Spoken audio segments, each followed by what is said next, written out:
Chers amis, je suis crieur de campagne et je voulais moi aussi participer à cette magnifique entreprise humaine que sont les criers confinés.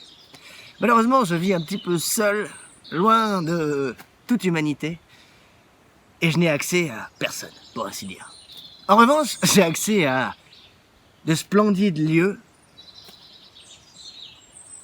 d'une beauté puissante et rare. Et je voulais vous proposer, si jamais vous en aviez le désir, d'envoyer un message à quelqu'un qui vous est proche et qui vous manque, mais dans un cadre magnifique, un petit peu comme une carte postale animée. Ou, si encore c'était votre souhait, de vous adresser directement à ces lieux qui peut-être vous manquent. Je parle bien sûr de la nature, de la terre, de la mer, des forêts, que je me propose tout de suite de venir visiter avec moi. Suivez-moi.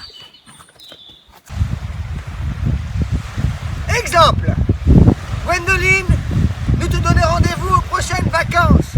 Nous te rapporterons un pot de cette confiture à la groseille que tu aimes tant. J'espère que tout va bien pour le petit Titouan et toi. Papy et mamie qui t'embrassons bien fort. Autre exemple.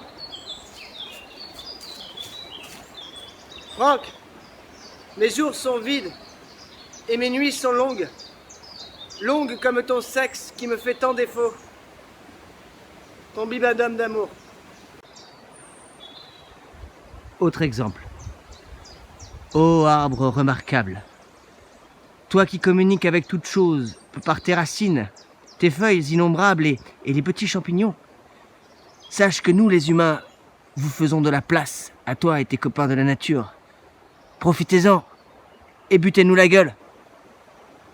Mais aussi une route mystérieuse, car on ne sait où elle mène. Une ouverture dans un mur, au milieu d'un milieu hostile. Attention, c'est difficile à dire. Une prairie urticante pour des messages qui piquent. Un puits d'amour. Une mer, mais avec de la terre dedans. Voilà, alors je vous rappelle que vous pouvez utiliser ces lieux comme des décors pour vos messages, ou vous adresser directement à la nature via ces lieux, ou faire les deux, ou imaginer autre chose, ou bien, qu'est-ce que vous voulez? Moi je me tiens à votre disposition, je suis crieur de campagne.